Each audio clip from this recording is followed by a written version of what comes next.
The camera opens to a solemn place, a place where time seems to stand still.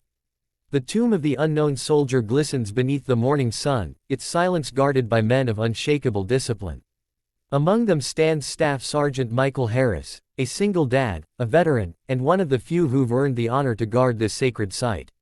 Most people have no idea what it means to stand here, Michael says quietly, his eyes fixed ahead. His movements are precise, every step measured, every turn deliberate. But behind that stoic face lies a story of loss, sacrifice, and love, a story few know. That morning, a group of high schoolers arrived for a field trip. Most stood respectfully, whispering and snapping photos from afar. But one boy, loud, cocky, and entitled, wasn't like the others. His name was Tyler. He rolled his eyes as the tour guide explained the meaning of the tomb. "It's just a grave," he muttered, smirking. "They're making too big a deal out of it."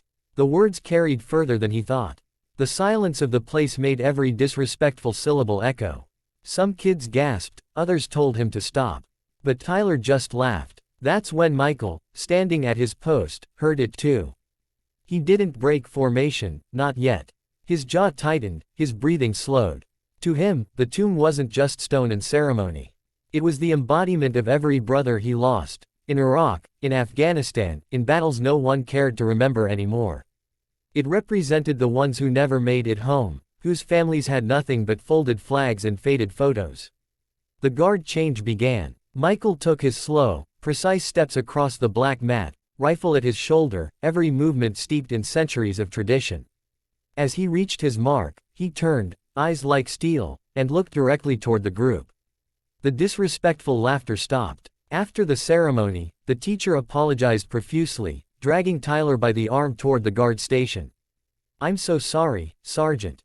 "He didn't mean it," she began, but Michael raised a gloved hand. "Ma'am," he said evenly, "the tomb doesn't need an apology.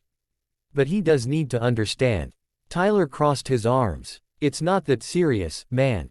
It's just a bunch of soldiers."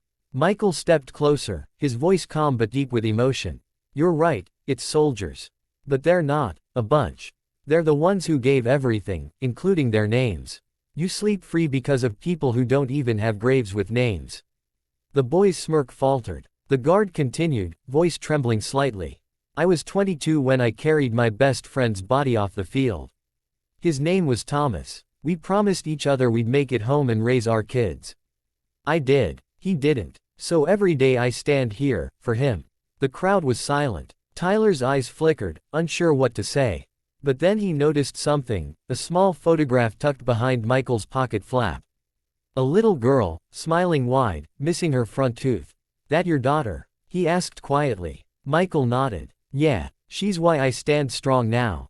I'm a single dad. She lost her mom to cancer while I was deployed. I couldn't even say goodbye. So I teach her, and anyone willing to listen, what respect means."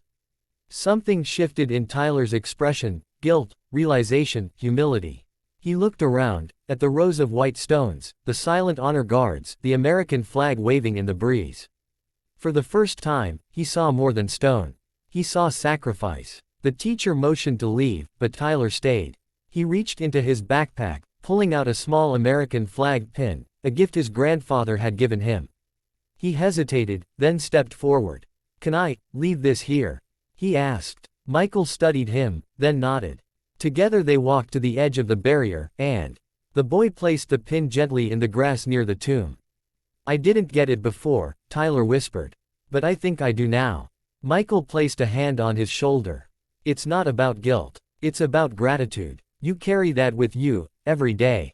Weeks passed. Then one afternoon, Michael received a letter addressed simply, to the tomb guard. Inside was a photo, Tyler, now wearing a clean-cut haircut and a respectful stance beside a veteran's memorial in his hometown. The note read, "I joined ROTC. I wanted to say thank you, for teaching me what honor means." Michael smiled softly, his daughter climbing into his lap as he read. "What's that, Daddy?" she asked. "Just a letter," he said, hugging her close. "From a kid who finally understood what we stand for." The next morning, when Michael took his post again, the sun rose golden across the white marble. His steps echoed, crisp, steady, eternal. And somewhere in the distance, a teacher told her next class about the day a single dad veteran changed the heart of an entitled kid, not with punishment but with truth. The screen fades slowly to black as words appear, respect isn't taught. It's felt.